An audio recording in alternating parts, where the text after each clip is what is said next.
this is Nikki. And this is Keith, whatever, Coogan. And this is my so-called whatever. Yay! So, special guest. We have a special guest. As you've heard, Keith Coogan is here with us on Skype. Yeah. Not in the same room. Skyping about as far as you could Skype in the continental States. For real. For real. We're we are opposite California to Bangor. Yes. Bangor, Maine. Bangor, Maine. Yep.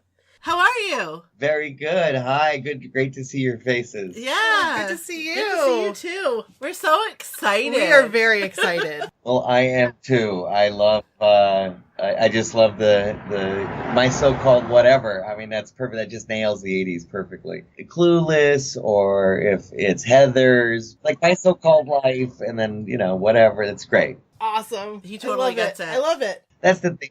We are influences. And so for me, it was Sesame Street and Electric Company and Mork and Mindy and watching Saturday Night Live, at 8 or 9, 10 years old.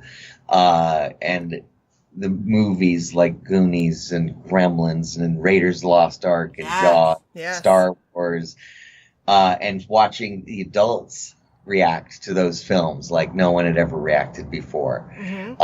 And so, there's a lot of, they say a lot of the reason there's like 70s and 80s stuff being redone right now is because all the kids that enjoyed that, they're now old enough to be the content creators at the studios.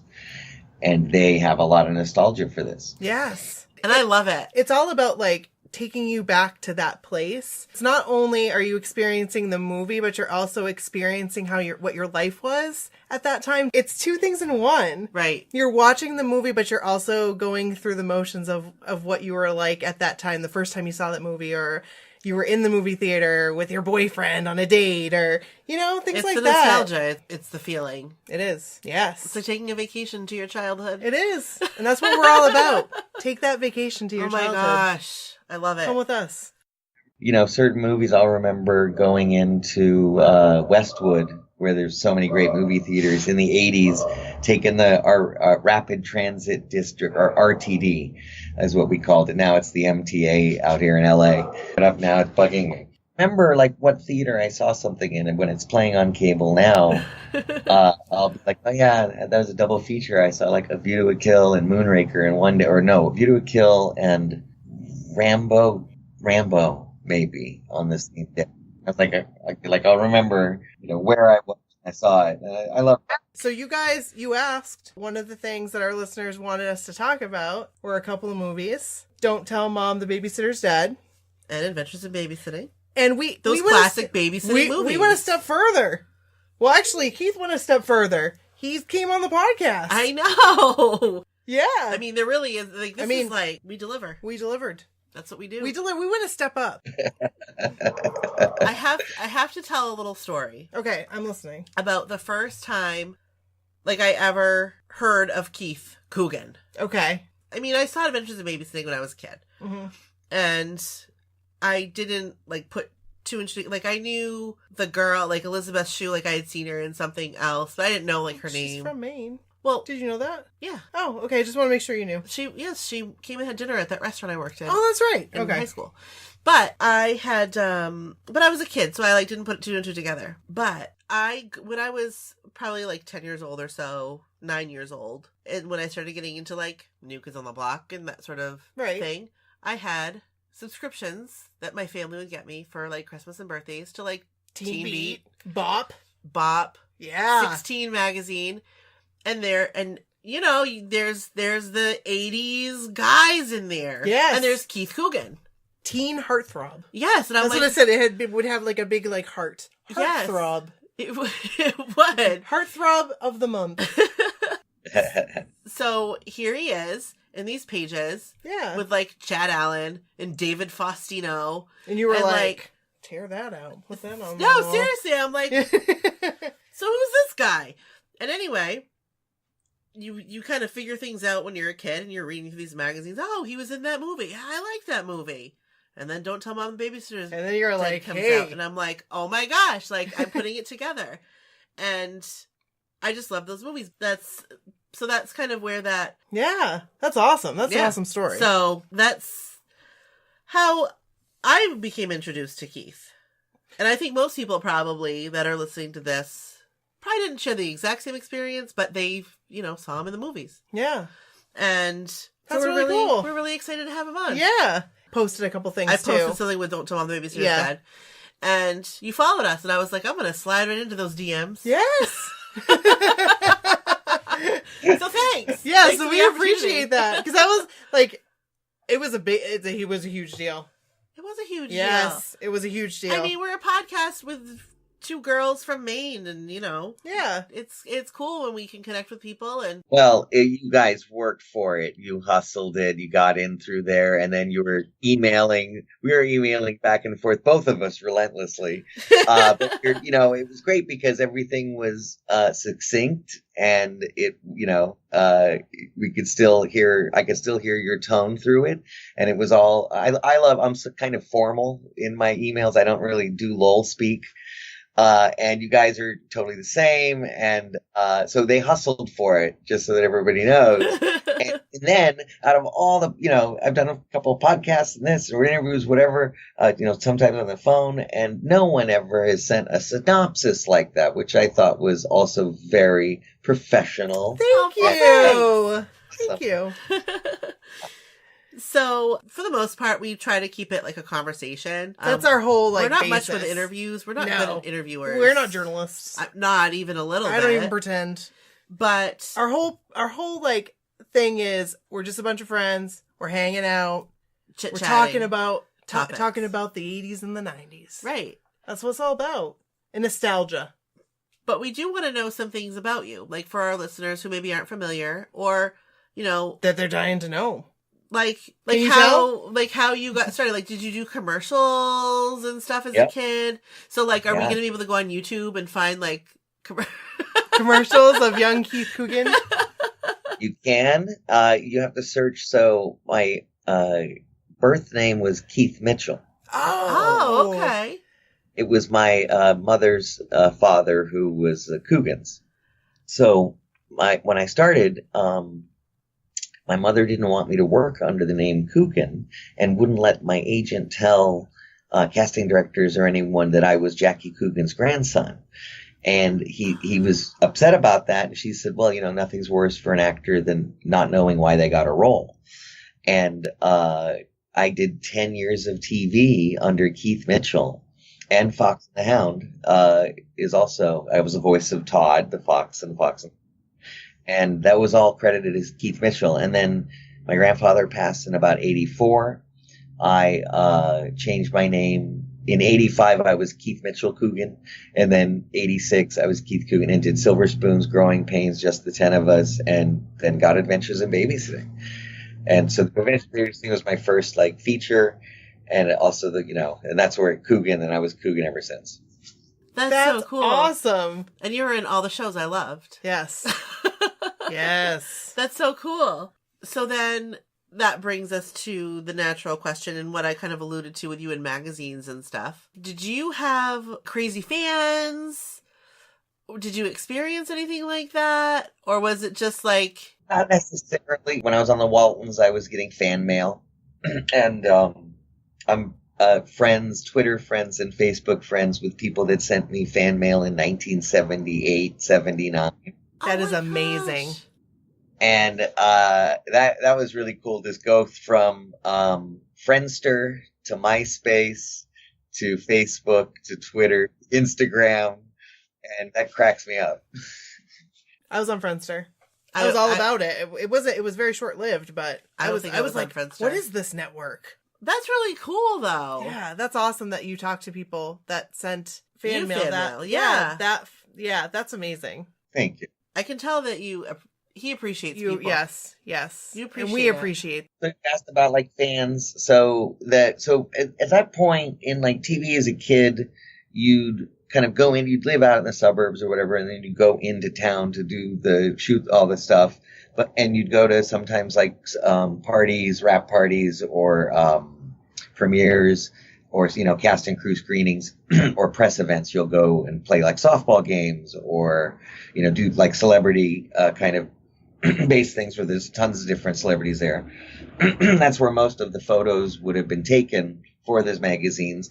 Then they would also have a publicist, and you pay a publicist something every month. It's pretty expensive. They don't do a percentage. They tell me how much you're going to give me a month. And then they hustle and get you in all the magazines. All those magazines were owned by only 2 companies. So they Wow, I didn't know that. Interesting. Yeah, and then you get a movie, and that's when you go and you pay your publicist more, or you advance up to another publicist that maybe works for the studios and stuff, and then they get you into like People Magazine and Us Magazine and like, you know, newspapers, and like then you start to show up in Inquirer and oh my gosh, that's so neat. I had no idea. I didn't either. like morning talk shows to, you know, and promote the movies and press tours. The studio usually pays for those. It is, you know, there's a side job. And when you're a kid, you're going to school as well. And then you'll school on the set, you know, with just like one teacher and like one kid usually. And then you also, you know, have to have like a kid life and play. And then you're also going to these premieres and celebrity tournaments and things where you're working, you know, 50 hours a week as a kid. But it, you know, it is fun, of course, but it was all these little precocious brats. And, like that Saturday Night Live sketch where, she's like, no, mommy, and just very, over dramatic and rehearsed. And, there was that, just a bunch of brat kids. And, there was a lot of work to go around in the 70s. There were so many shows you could guest on, and Chips and Love Boat and Fantasy Island. 8 is Enough. You know, Laverne and Shirley, you could do, I did Knight Rider, which was so fun. That's amazing. I love Knight Rider. That's really interesting. And it's interesting to know too that you said that there was a lot of work back then. Do you feel like that's changed quite a bit? Like, when did you see a change? Is it based on like age when you became a teenager, or would it be based on like the 80s just got just tons more people trying to get work? Or like there were more sitcoms or more something. I don't know. There's, well, you know, kids, it's always, you don't know if you're going to be cute when you grow up. You might change your interests. You're like, I don't like football anymore. I want to play chess. Right. All right, True. great. You didn't have it. It didn't happen. It, you know, if someone said, who was it? Someone asked them, Curtis Armstrong, Booger from, Revenge of the Nerds. Oh yeah. Somebody asked him, you know, what does it take to become a successful actor? And he goes, well, the, you know, trite answer is, luck. But, really, it's true, because not only luck to get a job or to be in a movie, but in luck that it resonates with audiences. Mm-hmm. And because there's so many movies misfire and so many shows don't get picked up, or, you know, they air the pilot at 2:30 in the morning on a Saturday. Right. And it's funny to be like 8 years old or 10 years old or even 15 and, see all of those, you know, the money and the networks, and understand like the power structure in Hollywood. So you have this other side education that the other kids at school, you know, they got paper routes and, you know, respect. They're like, you know, doing community service and work in the, you know, neighborhood. And the kids in the movie business have to keep a C average or above, or they lose their work permit. Wow, I didn't know that. Oh. You spend a lot of time in the car and changing clothes and reading lines, and sometimes just, you know, listening to music. You'd get out of school, you know, I went to public school. A lot of kids went to either private schools or parochial schools. And some went to these special little schools that was like, it was like a night school. There was no real hours. There was no real curriculum. Like there were, you know, they'd come in, do whatever time they could. But if they were on auditions or booking jobs and doing a lot of, you know, TV shows and movies, they could just kind of come in and come out, and they'd still get passing grades. But it was like a charter school. But the kids they're quick. I mean, that's why they're working, is because they can read really well, comprehend it, memorize it, and then perform it. And usually kids were in like 5, maybe 10 scenes out of a whole show, and had to carry a little story arc. Sometimes the main, and sometimes you're off on like a side B story. And kids were also, there wasn't many parts like the champ or the kid or what was the one Ricky Schroeder did with the deer, the yearling, or I can't remember. Oh, yeah. And, River Phoenix, there's certain talents as child actors, Corey Haim, Corey Feldman, Christian Slater, that you're just like, they're phenomenal. Johnny Depp, you spot it when you see it, like 21 Jump Street. They got to play different characters every episode, and he showed his range. Him and DeLuise were amazing on that show, and that's what made Johnny Depp a star. That's awesome. That's so cool. I love to hear the perspective. I got to do a 21 Jump Street. You did? But unfortunately, Johnny Depp was off shooting Crybaby, so I didn't get to. I love that movie, by the way. That's and our friend Darcy, that's her favorite movie. That is her favorite. She would make us watch it all the time. Yep. Babysitting movies. You seem to, you really are kind of the expert on these, I would say. Can I tell you that we chuckled when we saw under your Skype name what it said? Yes. Don't ask the babysitter. Yeah. Okay. Yeah. We've already kind of established the fact that we love these movies. Adventures in Babysitting, Don't Tell Mom the Babysitter's Dead. Mm-hmm.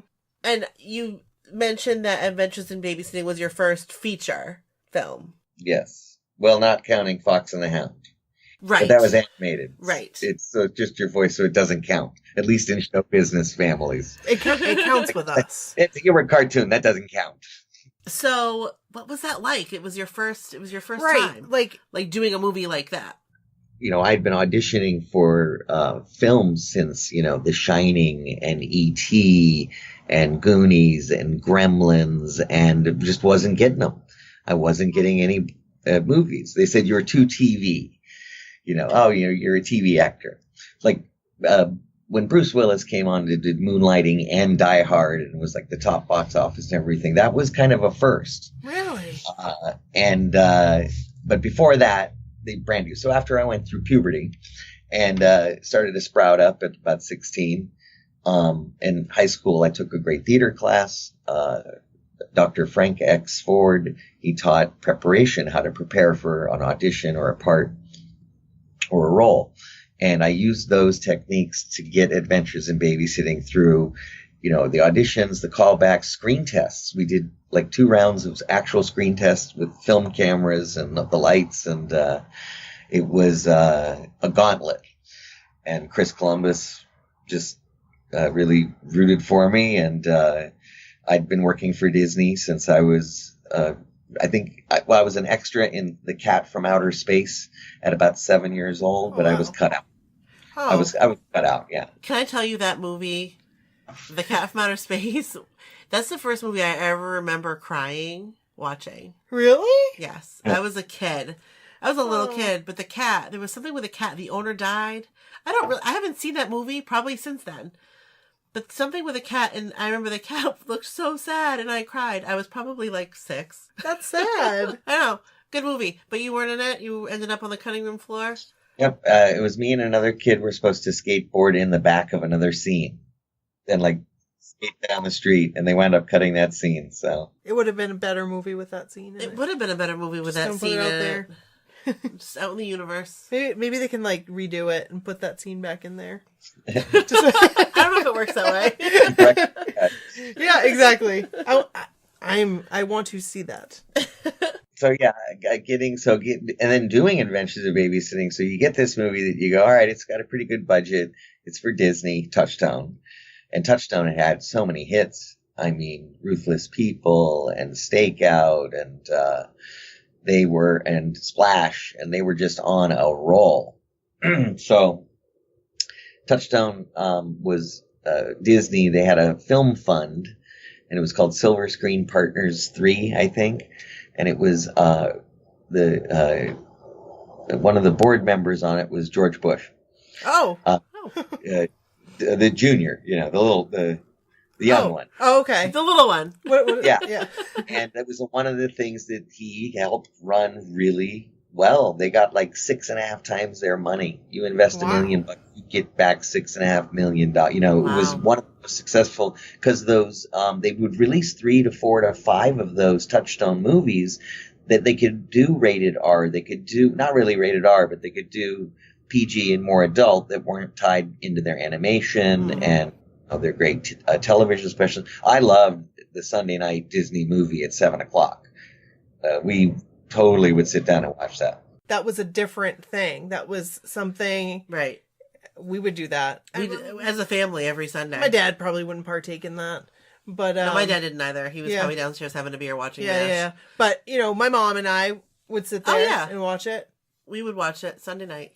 So Adventures of Babysitting, here, this Southern California kid who, barely wears long sleeve shirts, goes off to Toronto in December and January.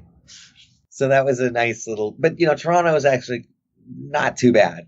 So it wasn't filmed in Chicago. It was. So we shot for, I don't know, I want to say like into February in Toronto, and then we came down to Chicago for 2 or 3 weeks, and then to make it, look like Chicago. Right. Yep. And like the Blues Bar location was in Chicago.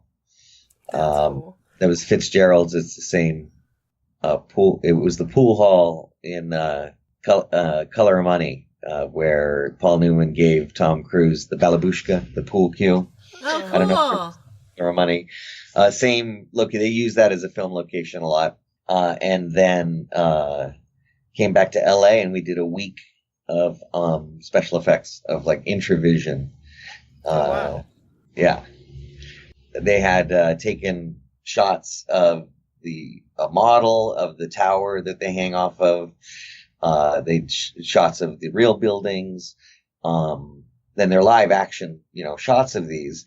And then they bring them back and they project them from the same angle as the camera. They'd have like a mirror in front, and they would have a really reflective screen behind the performers. And you could put couple of set pieces there, like we had the grid, the iron thingy that we're walking across the chop shop. Mm-hmm. There's a shot where it looks down on us walking over it. So we're beneath us, is nothing dangerous at all. It was 2 or 3 feet tall. And they used it in Stand By Me when they jump out of the way of the train. Yes. Like on the train truss, it's the same technique. It was in Fugitive when they had the train crash or whatever. It was just, and the same sound stage they used to do, it's an insert stage, so it's not that big, just 2 little stages. And I had shot a Kool-Aid commercial there years before. Did the Kool-Aid man come through the brick wall on that one? Yeah. Oh, yeah. So then after it was done, they quickly put it out. So we finished in March, and it was released in time for 4th of July. It was released oh my July gosh, 2nd. that's fast. It was released over a couple of days. They saw it was doing cool, and they increased theaters, and the next week it did even better. It was amazing. People love to go see it. A lot of people will come up to me because me and my wife, we'd love to do autograph shows and conventions and go around the country and meet fans and meet all the other celebrities. That's always really fun. And run into old friends and stuff. Oh,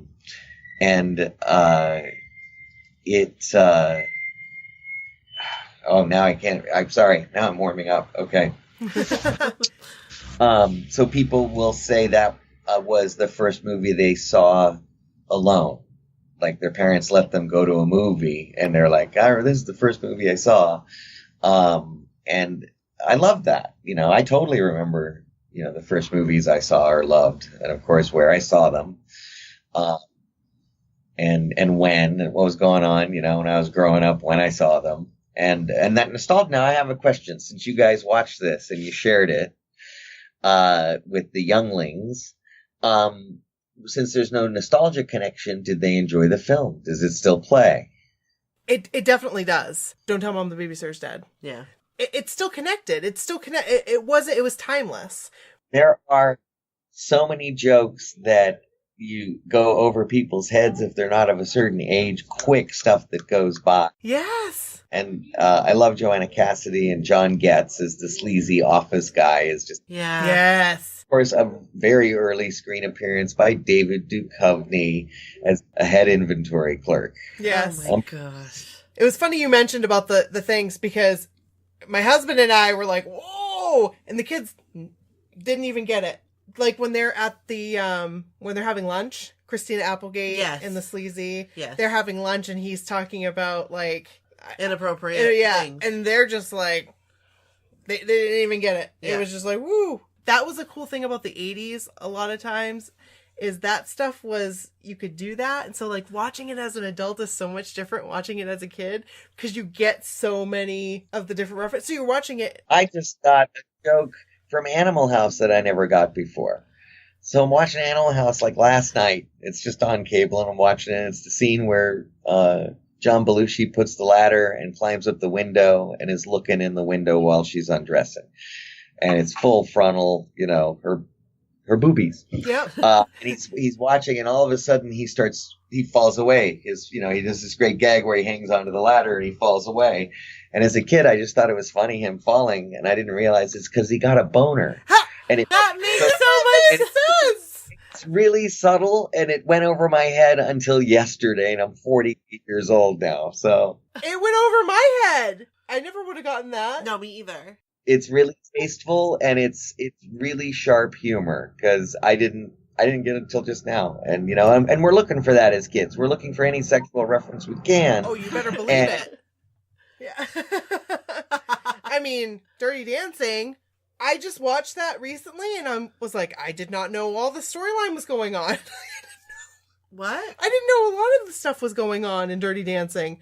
I didn't know. You didn't understand Penny's problem? No! I didn't understand Penny's problem either when I was a kid. No! And I'm like... I thought she was just sick. I thought she was just having a bad day. Like appendicitis or something. Didn't understand what was going on there. It's just... I don't feel like they do that a lot now. Do you feel? I don't feel like they did that. In the 80s, it was... I don't know. It's hard because I'm an adult now. I don't think that they do it as much. And I feel like it was done a lot, like movies like this and like The Goonies and like little things here and there that you're like, I got that. I think that these movies, like Goonies is a great example, but I think that movies like that could be enjoyed by a kid or an adult. Yes. And for different reasons and different perspectives. Maybe that's just me talking because I love the Goonies as a kid and I love the Goonies as an adult. But I'm going to tell you right now, the movies that I'm enjoying with my children aren't new movies. Movies that we watch together. I can't remember the last time a new movie was released that we all sat and watched together. Right. My kids are enjoying watching the 80s movies that I enjoyed watching growing up. They're enjoying those, and I'm enjoying them on a different level. Yeah. So I have some questions about Don't Tell Mom the Babysitter's Dead. Yes, fire away. These are what would you think would happen? So like I was interested. Did Kenny ever go to did he ever become a chef? Oh, absolutely. So listen, I would get fan mail from guys that were layabouts, and they go, dude, I went to Culinary Academy and I became I'm a gourmet chef at a 5-star restaurant in Miami now. And several of those. And I was at a Salt Lake Comic-Con and a woman stood up and she goes, I was inspired and I am now a chef. I was just blown away. That is so cool. I've got a lot of these because I wrote them down last night. Because the way that this went, it was like setting itself up for a sequel. If you think about it, it was like setting itself up for like what happens next. I wish there had been. Right. Did Kenny and Nicole end up getting together? Because I think that would have been an okay match. Didn't know Nicole very well, but I think that I have written probably 3 different storylines in my head of what you could do. And now I'm sure Kenny's trying to run a restaurant, maybe a food cart. Who knows? I'm sure, in California now they can probably sell baked goods.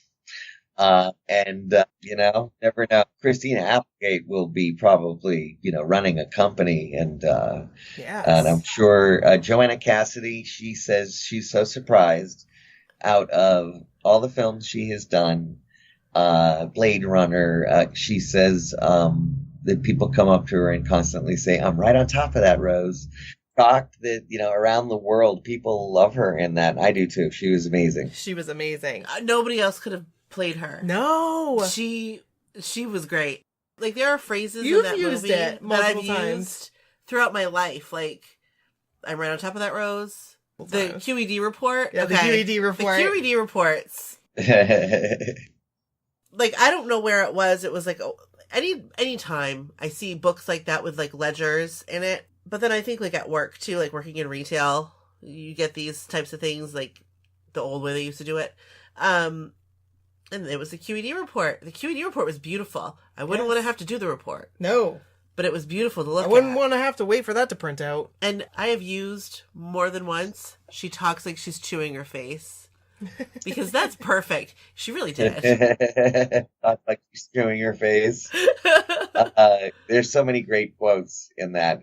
On Facebook, someone just started a rip, and they just started listing so many lines that I kind of out of context. They're just hysterical lines. The whole cast really pulled it off. Oh my gosh. It was fantastic. Like this was like the movie. Right. Well, I got my answers to my questions. I was most concerned if Kenny became a chef because You were concerned. You asked me that. And the writers, when they made Don't Tell Mom the Babysitter's Dead, which, by the way, was originally titled The Real World, and it was about her going out and getting the job and kind of a secret of my success, or like Working Girl kind of a film. Oh. And so we're filming it and we're shooting it, and they go, it's really more about the family, like, and the work is a big important part, because Christina Applegate she nails it top to bottom, beginning of the movie to the end of the movie. She carries it on her shoulders like a champion, and she knew exactly what the tone was, and just was amazing. So they said, you know what, HBO, Warner Brothers, Outlaw Productions, which had done Sex Lies and Videotape.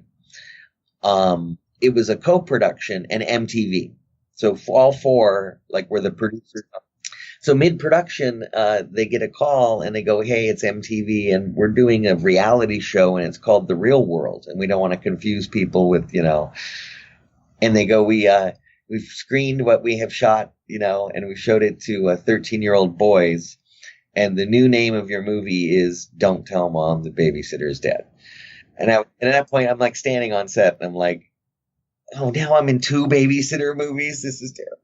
that is amazing. That's so funny. Well, it wasn't on purpose. That's so cool. It's so funny how that works out. I didn't know MTV. I didn't know that MTV. Did you? I don't know that I did. I don't know. I think that's pretty cool. And then the HBO, that's why. So it's interesting. Like Adventures of Babysitting, you mentioned it came out on video, and you had the video cassette. Yeah. And I've had fans say that they wore theirs out and would get warbly or break because they play it day after day after day. And I love that. I love to hear that. Just put it on in the background. Oh, and that's, by the way, how I can tell the difference if it's on cable playing the full version or if it's chopped up for commercials. Mm-hmm. It's the sound. I might not be watching it, but I'll leave it on. You sure if it's on and it's channels, I'll totally watch it. So, but then I'll be doing something or whatever, and I'll hear they'll cut a little scene out or the end of a scene to make it fit for the commercials. And I'll go, oh, that's the TV version. Now, there is really, really bad language. Like, Don't Tell Mom. I would actually, for people that have kids, they'll go, how old do you think before I can show them Adventures in Babysitting or Don't Tell Mom? And they'll be like, do you think I could show my 8-year-old or my 10-year-old Adventures of Baby? And I'm like, I'm not sure. Because can I curse on your show? Can, yeah. Please do. So it has shit, fuck, like damn, piss, hell, homo, it and multiple incidences of a lot of those, words.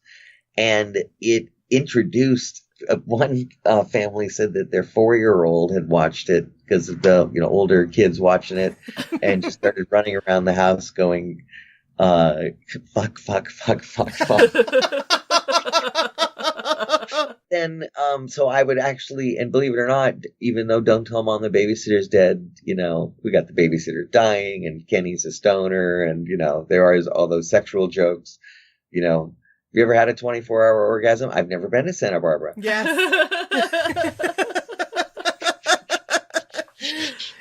That I would let kids see Don't Tell Mom and then wait till they're a little older before they see Adventures in Babysitting. There were a couple times too. There was one where she calls you what was it? What was the word? It wasn't prick. It was something else. You lazy little punk. Yes. But her mouth says prick. Her mouth says prick. It absolutely does. They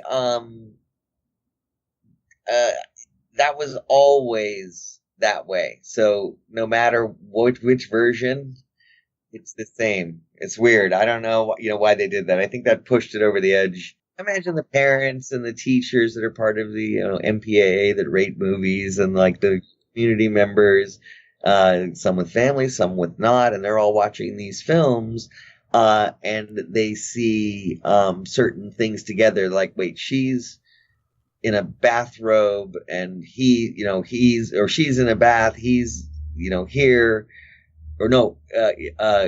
He's in the room smoking weed when she comes in nearly naked with just the bath towel on, and then she says, prick? No, not a prick. So they knew that they had a couple of language stuff that they wanted to use for sure. But it's not that bad. I don't think Don't Tell Mom the Babysitters that has as bad a language. It's just a little more adult themes. I think that, 12, 13, when you're a younger teen, when you just hit your teens, Adventures of Babysitting is great. And maybe Don't Tell Mom does play better for a 16, 17, And I love it. There's a generation of fans that were in their early 20s when the movie came out. And they loved it and were inspired by it. And I just love that. And the producers, we had about 4, 5, 6 great producers on Don't Tell Mom the Babysitter's Dead. Two of them were the groundskeepers that buried the woman at the end. Yes. They're their Outlaw Productions, the ones that did Sex, Lies, and Videotape. And then one of the producers was Julia Phillips, who had done Close Encounters of the Third Kind and, Jaws. And it just, so it was neat, to have a great woman producer as well. Now get this, Adventures in Babysitting had 2 women producers, Linda Obst and Deborah Hill. Deborah Hill had done all of John Carpenter's films, and she's passed now. But Linda Obst, they had done Fisher King after Adventures of Babysitting, yep. And Linda Obst had just done Interstellar. And so it was great because Adventures of Babysitting is totally, girl power. Yeah. And 2 women producers do that. And then also an interesting note in Adventures of Babysitting, the building that they hang off of, at the time it was called the Stone Smurfit building, container building. It was in Running Scared. The real lobby of that building was when they rappel down the lobby at the end of Running Scared, the one with Billy Crystal. Mm-hmm. We used a lobby in Toronto as the lobby of that, but the exterior of the building, we never set foot on. They shot shots of it, but we did all the special effects and insert stuff. So we never went. But that is one of the only buildings in downtown Chicago that the architect was a woman. That's so cool. Oh, cool. Because all of the other buildings are tall, thrusting phallic symbols. And the Associates Center is a sloping, gradual slope diamond. And so that's a feminine building and an energy for them to be climbing on instead of them climbing on a big phallus. So, and I just love that little note and detail to be able to choose that, and that there's that background about the girl story. I'm going to take a little trip back to what we were talking about, you being an actor in the 80s and getting these two movies, like, who was your friend group? Like, did you hang out with Other actors and actresses?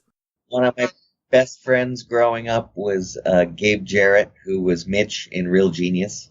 And we also grew up with Jake Busey. And then there'd be Scott Grimes would be, That's cool.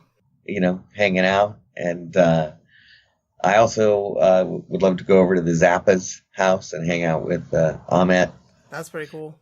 Dweezil every once in a while, and Moon Unit, and Diva, and Gail, and it was, and Frank. I'd be down playing Frank's piano, and he'd walk out. Hey, how's it going? Oh my God, it would hit me. I'm like, I'm playing Frank Zappa's piano right now.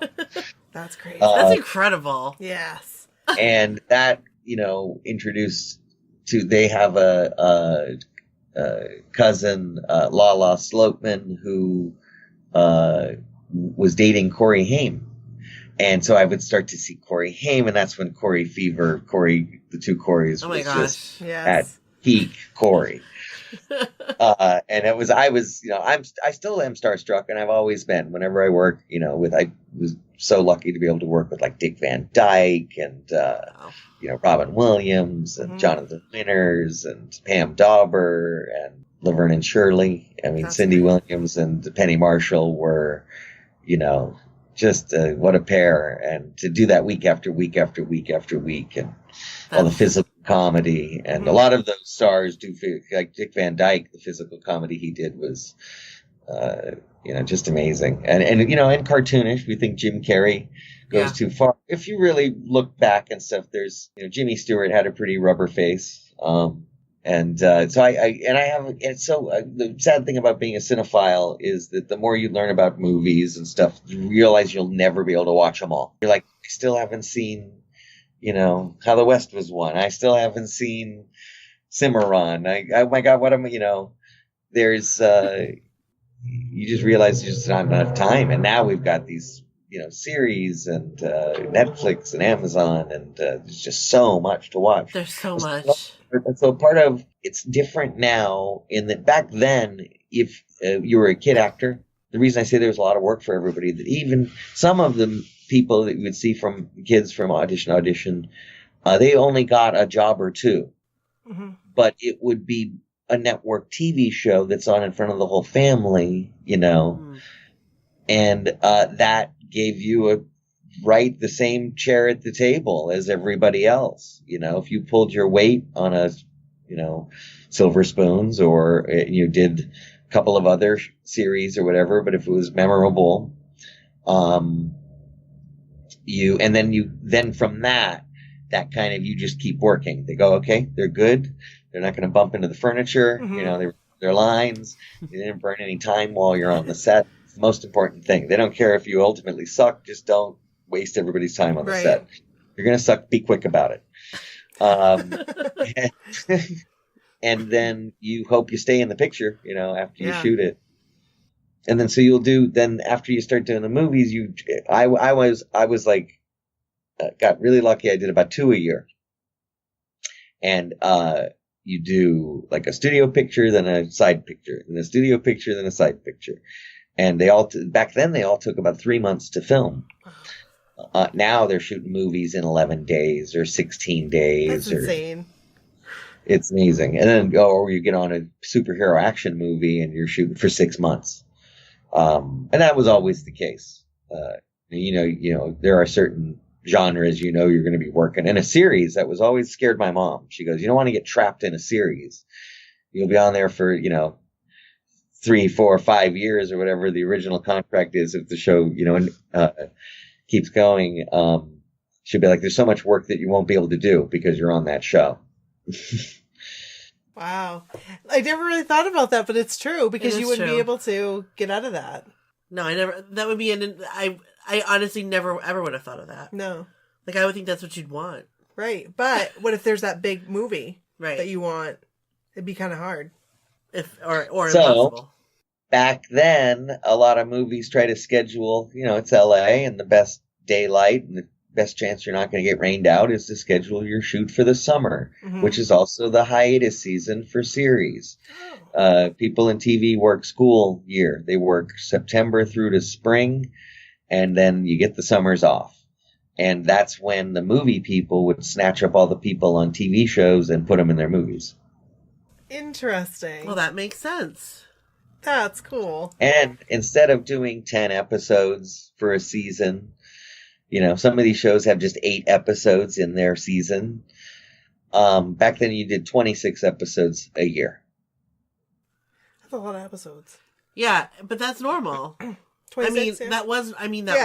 Yeah. Because I still, I look at these, Netflix shows and, HBO shows and stuff, and I'm like, oh my gosh. First of all, if it's a really good show, I'm like, why do you only have 10 episodes? Right. I want more. Because the audience, instead of broadcasting, it's now called narrowcasting, because you don't have 39.5 million people watching The Cosby Show. Mm-hmm. Right. You have 800,000 people watching Silicon Valley. Mm. Can you believe that? It's about 1 million people maybe love the show, watch the show. At least one episode I had read the ratings for it, and that's what it said. Really? Yeah. And Imposters, which is a great show about con artists. It got renewed, and its viewership was about 800,000 people for each episode. That seems so low. when you're thinking about My So-Called Life getting canceled because it didn't meet Right. Right. That's insane. That is, I mean. So, also, the other thing is, then if you're a kid actor today, being on even 5 shows, people could be like, I have no idea who you are. Because I was watching Bridesmaids. Mm-hmm. Mm-hmm. And here comes this amazing actress, and she's just, absolutely amazing. I go, that she's going to hit, she's going to break. And my wife goes, yeah, she's been on a series for a few years. So, I didn't even know, I didn't watch the show. So I didn't know who she was. And yet she'd been on a hit show for 2 or 3 years. Yeah. Then, I love that. I love it when people are like, who? I have no idea. And it could be pretty big show, big hit show. I don't watch Game of Thrones. I could get mugged by the cast of Game of Thrones, and I wouldn't pick them out of a lineup. But you show me robot number 2 from Westworld, and I'll be like, oh, you were in episode 3, about 20 minutes in. You were in the back left, had a red scarf. Westworld's damn. I'm trying to think of what would be ours. What would be our what? Jam? Yeah. What would be What do we watch? Yeah. I'll tell you what I watch. What do you watch? I watch This Is Us like crazy. I can't watch that. That's too emotionally draining for me. It's a good It's show. a fantastic show. Grey's Anatomy. My wife is addicted to Grey's Anatomy, and I've I love purposely it never too. seen I it. definitely enjoy it. Oh, you'll love it. I know. That's why Okay. I've never seen it. There's not enough time in my day. See? Interesting is back then, the advertiser was king. That's where you get your money from your commercial. That's how you make all of TV. Now, movies, you got to get people out of their homes and go take cash and get a ticket and sit in the theater to make your money, or rent videos later or whatever.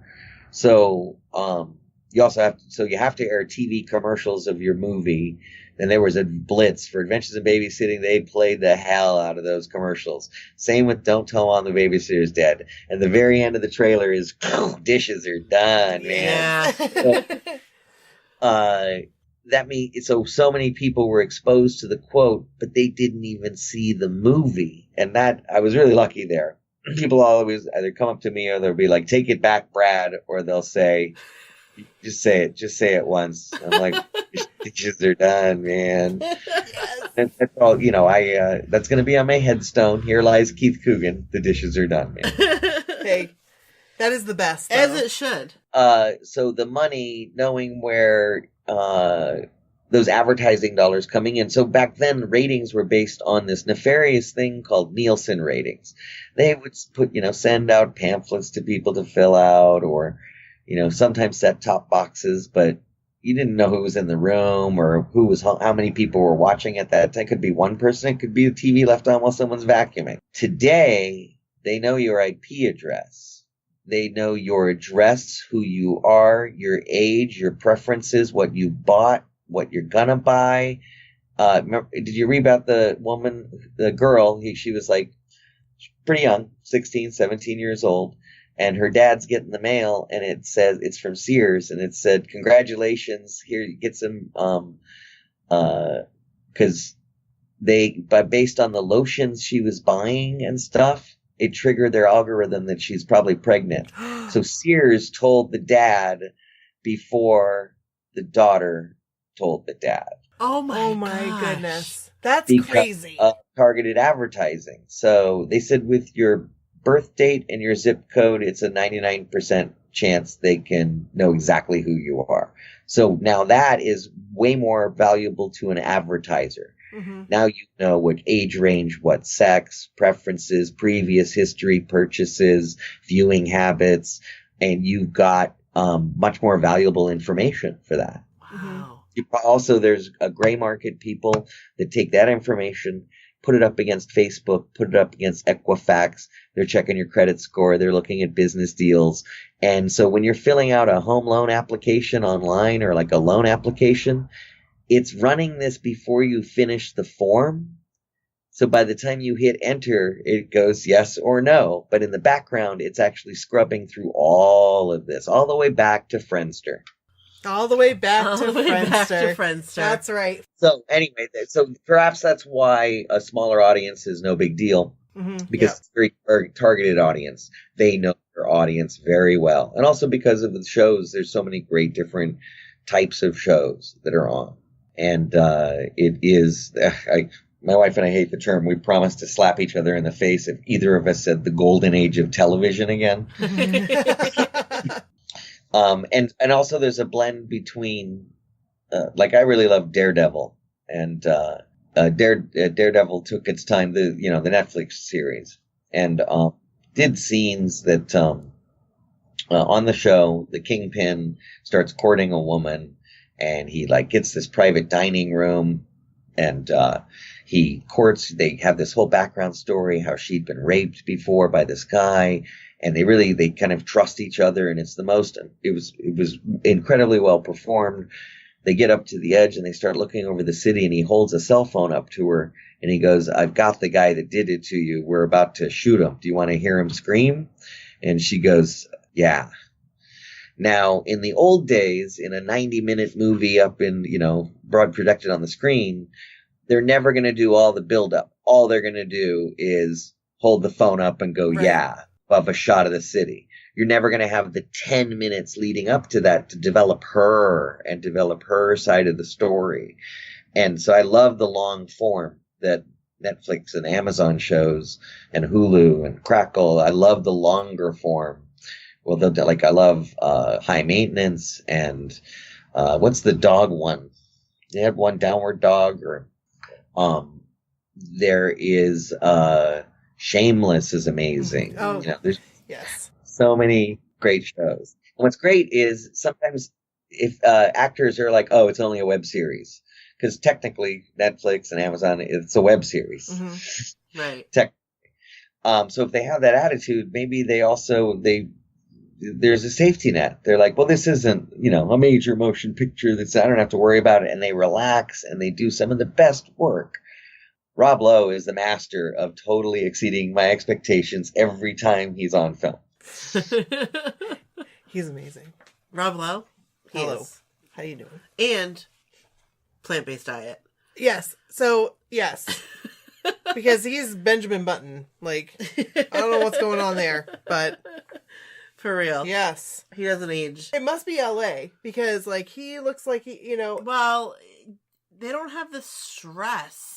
They don't have the stress of the snow. Right. The stress of the cold weather. Now, we do have parking issues. So there's always street parking once or twice a week. There's restricted zones during rush hour. Yeah, what's a yellow zone? I don't know. I think you can park there.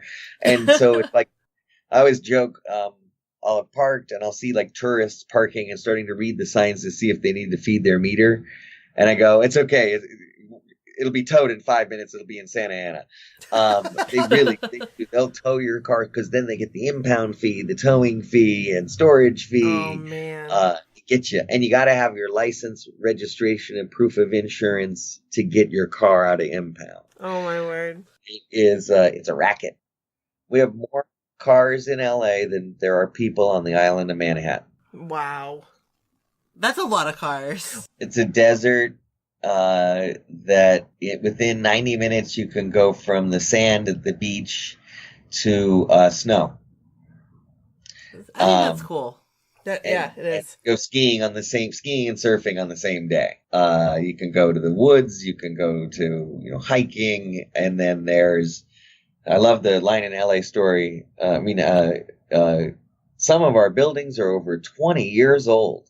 We do have some historic buildings, but LA tends to just tear everything down and build something else.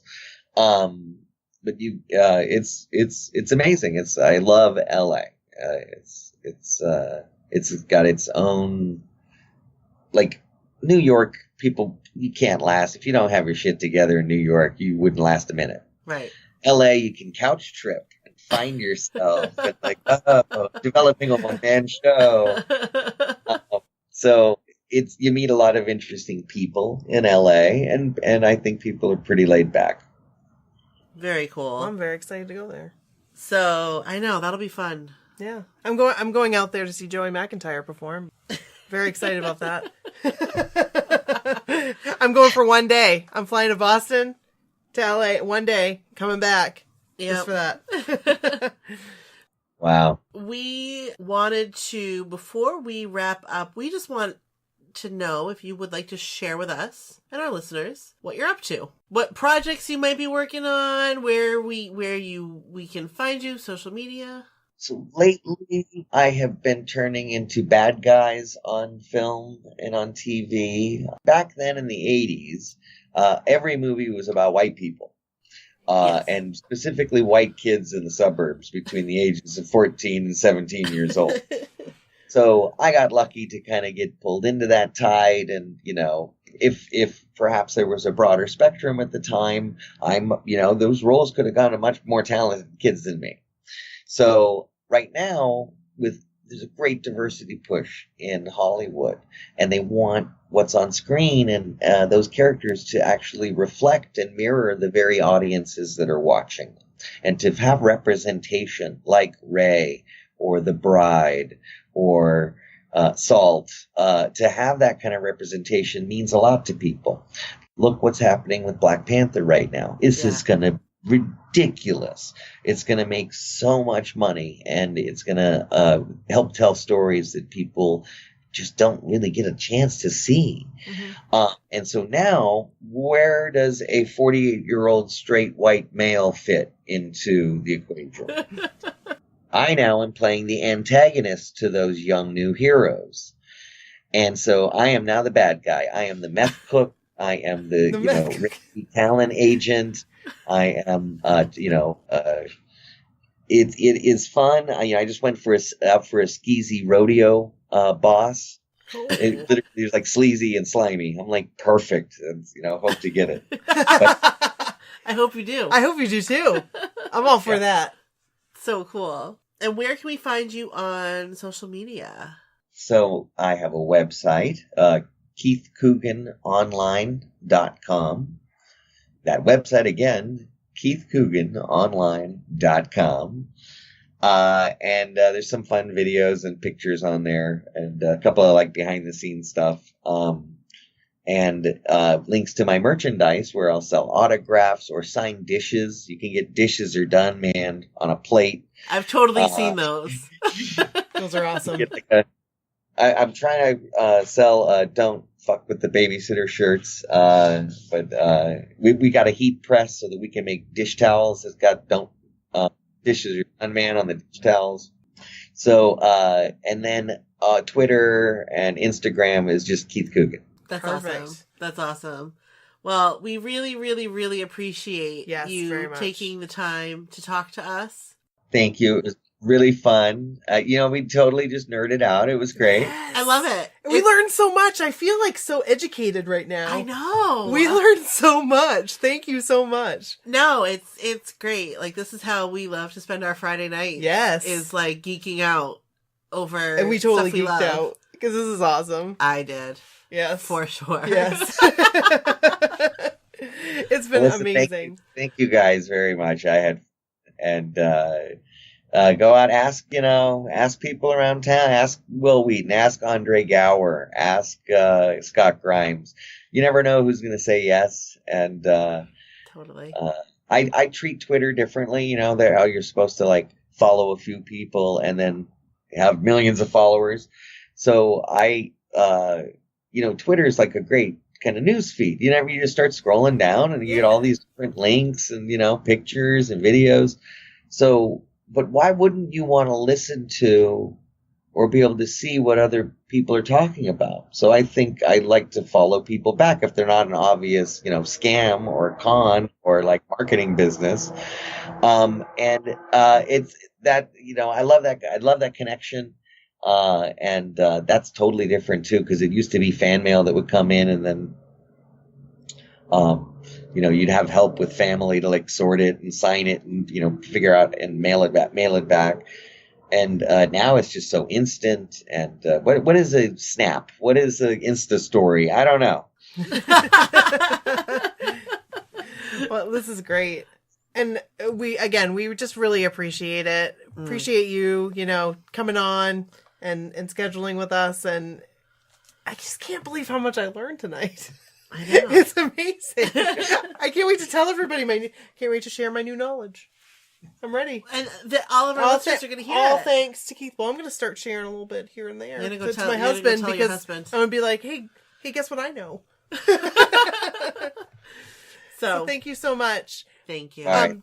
We'll see you on Twitter. Yeah, we'll see you on Twitter. Yeah. And Instagram. Yes. I'll come find you on Instagram. We'll follow you. We're going to come find you we're going to hunt you down on Instagram. All right. I'm right on top of that, Rose. Yay! Awesome. Bye. Bye. All right, bye. So that was Keith Coogan. Thanks, Keith. It's been a week since we've talked to Keith it's Coogan, been just a like you week. just said. It's been a week since we talked to him because we recorded that last week and we're recording this now. Right. And I still can't believe it happened. I can't either. I'm so excited. And he was so good to us. You know what? Keith Coogan. You're a national treasure. Did I take the words right out of your mouth? You did. Hashtag national treasure right there. Yeah. He really, truly. Yes. We don't throw that around. I mean, I know we say it, but like, legitimately. But here's the thing, like, we say it about a select few. Right. Just want to let you know, we don't throw that around like it's like. No. But he just made us feel so comfortable and told us we were professional.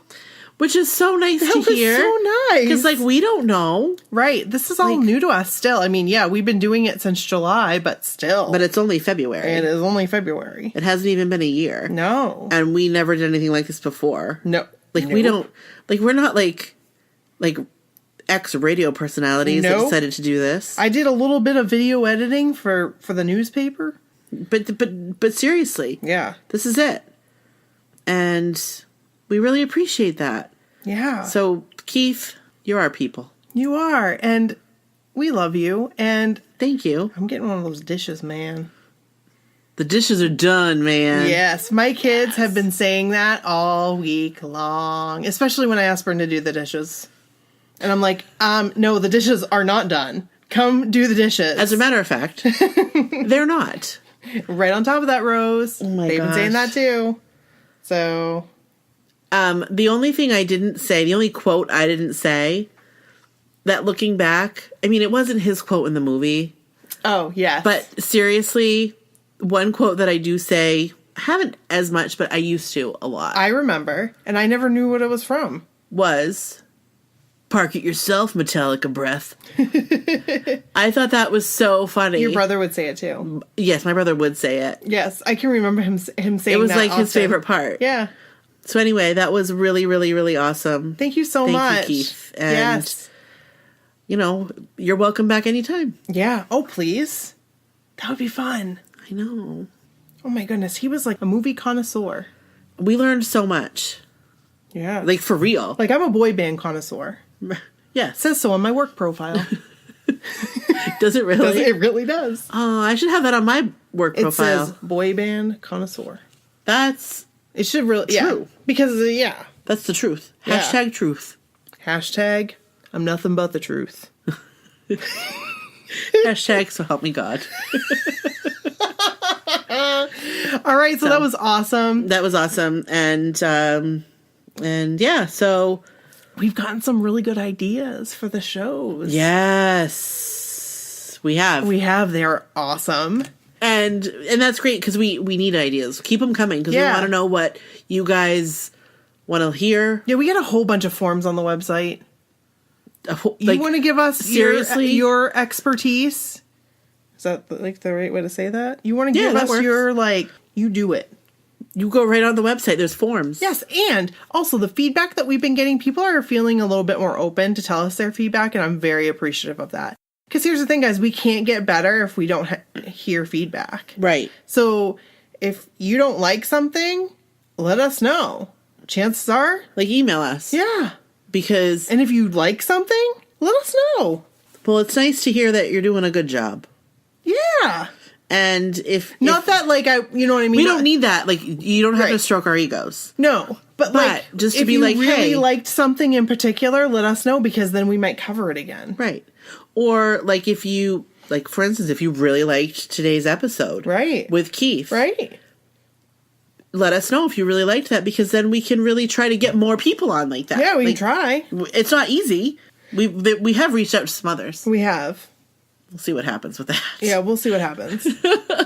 But no, but for real, like if you like our playlist episodes, tell us. Right. We'll do more. Right. Or if you're like, not so much, Not so much. then That's cool too. Then We want to great. know. because then We want to know can- what you guys are really liking. and also keep sending us your ideas for shows because we have Right. one. And we also want to hear what you're really disliking. Like, Yeah. I cannot get this through this episode because of A, B, and C. but we that's had a really good idea, Oh, yes. and I think we'll do it. Came from the Facebook chat. Yes, in the group. Dawn Height. I think that's how you say her last name. Oh, that's how it's spelled. Height. Or Height. Height. Like kite. Height. You know what you did. You know what you did. Rex Manning Day? What? What? So Rex Manning. we are going to have in the near future Yes. an episode. On Empire Records. Yay! What a soundtrack, man. What a soundtrack. Can I just tell you, I actually liked the soundtrack better than the movie, but that's okay. We'll I talk got about that on from the show. Columbia House. I may have as well, Yeah. but it was one that I wanted. Yeah. It wasn't like one of the ones at the end when you're like, oh, I got to pick something. Oh, I never had that problem. I sometimes did. Really? Yeah. But I also did, I did that a lot. Like I was a serial Columbia House BMG Did you subscriber. put them in your dog's name and your Cabbage Patch Kid's name? Not my Cabbage Patch Kid's name, and not my dog either. Because Peanut, I don't know if they'd believe that was a real Babe. person. But no, I did have that problem sometimes because you only had what was on the stamps, That's true. and sometimes the stamps The stamps weren't that great. right. Sometimes you just didn't want Blind Melon. I did, but sometimes you ended up getting like a Bruce Hootie and the Springsteen, Blowfish. and you were like, sure. No thanks. I'm all set with the Hootie. I never had Hootie. Did you have Hootie? Yes. I mean, I liked Hootie. I'm the wonder as I never am. No, I cannot. Anytime I like hear Hootie. him singing, I'm just like, no. He went country. It He made- turned his back to the Blowfish. Well, yeah, but he's a good singer, and I think he's a Darius good guy. Rucker. He is a good guy. He is a good guy. He is. And it makes me think of Friends. I never watched Friends. You never watched Friends? I told you this. I don't know that I realized though that you really never watched Friends. I would somewhat catch it here and there because I felt like everybody talked about Friends. Should I admit that? Probably not. That's fine. You can admit that. But I now I, think love we the need to have thought of like an it, introduction of but like Nikki introduced to Friends. I That felt should be so an episode. lost as to what was going on. Like Ross and Rachel, that whole thing, I followed that a little bit. Yeah. It's just kind of like Seinfeld too when people were like, remember that Seinfeld episode? And I'm just like, whoa. Kevin, knows every single Seinfeld episode. I've there watched is. several Seinfeld episodes, but not like Friends. No.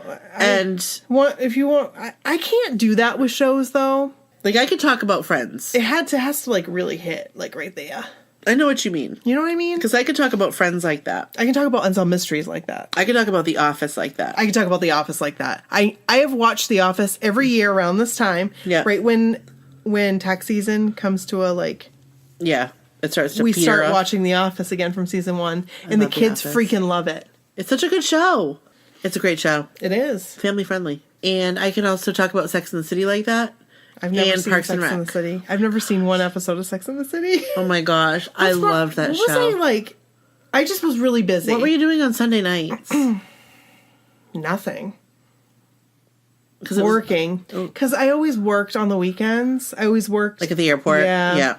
Yeah, you're right. And I never had HBO. I guess I did always have HBO. You My always had parents always had HBO. HBO. When we lived together, we had HBO. Because you couldn't do without HBO. I can remember that. I'm like... Well, we didn't have cable for a while. We didn't have anything we for a while. Didn't. But I'm sure, I recorded it or something at my parents. We watched tapes. We did Cruel Intentions. That's a movie I'd like to do. That's a movie we have to do. That movie I could... I love that movie. I love that soundtrack. Yes, that soundtrack. That reminded me of taking showers in that apartment. Because I was obsessed with that movie. Yes, we literally watched it on a loop 24/7. And you didn't mind. You were like, yeah, go ahead, pop in Cruel Intentions. Let's do this. I'm down. I'm Let's down watch with it. I like Cruel Intentions. I love Cruel Intentions. Hey. Cruel Intentions, Empire Records, Fast Times on Ridgemont High. We talked about that. We'll do that. I'm in the minority here. I would love to do Valley Girl. But Valley I'm sure Girl, I would love it. Oh my god, I love it so much. I watched a lot of, like, scary movies. You did. It was my father. You did. My father. I You will totally be did. your father figure. Nope. No, don't. Nope. Wrong father. Nope. Oh, Wrong no. figure. Joe, hey. Okay. But yeah. So we have some good ideas. Yes. So hey, I have a question. Hey.